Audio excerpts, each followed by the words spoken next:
Today I want to talk with you about an important issue that many parents of HIE babies that they wonder, and that is, did a delay in delivery cause their baby's HIE brain injury? So let's first start today and talk about what do we mean by when we say a delay during delivery. During labor, there are specific signs that medical professionals that they should be on the lookout for, and some of these things can include whether there was an abnormal fetal heart rate, whether there was a prolonged labor, or even if there was meconium in the amniotic fluid. All of these things can be signs that a baby might be in what we call distress. When these types of warning signs show up, it's essential that doctors and nurses that they respond quickly, and sometimes that response is going to mean making a decision to move forward with an emergency C-section. And this is where timing is really critical and crucial when it comes to this. If labor continues for too long, or if the decision to intervene is delayed, there's a serious risk that the baby may have oxygen deprivation. And that lack of oxygen can be known to lead to what is called Hypoxic-Ischemic Encephalopathy, or HIE. And in our context, that's going to be a reduction or cutoff of oxygenated blood getting to the baby, which can cause an HIE brain injury. So why is the timeliness of delivery, why is that so important? Well, the longer that a baby is in distress, the higher the chance is of significant harm to them.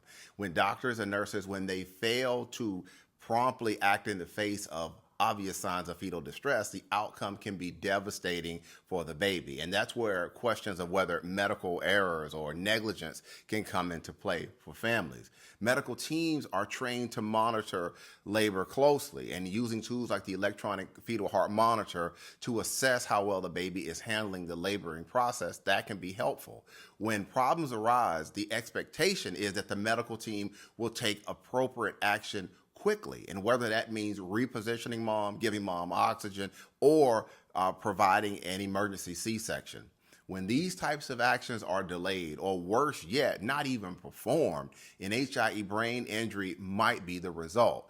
This is why understanding what happened during the labor and delivery process, why it is so important.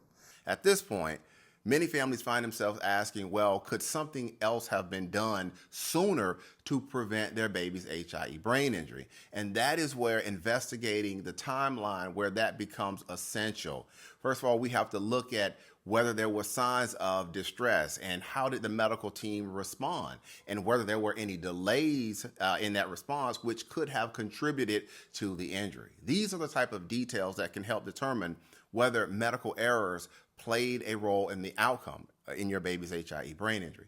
I know this is a lot to process, especially during an emotional time, but understanding what happened during your baby's birth is the first step towards actually getting answers and possibly holding those responsible if medical malpractice is the cause of your baby's injury.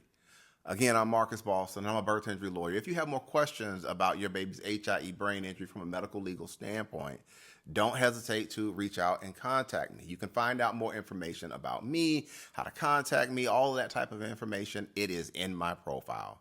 All right, that's going to be it for today's quick educational video. Take care and have a great day, everybody.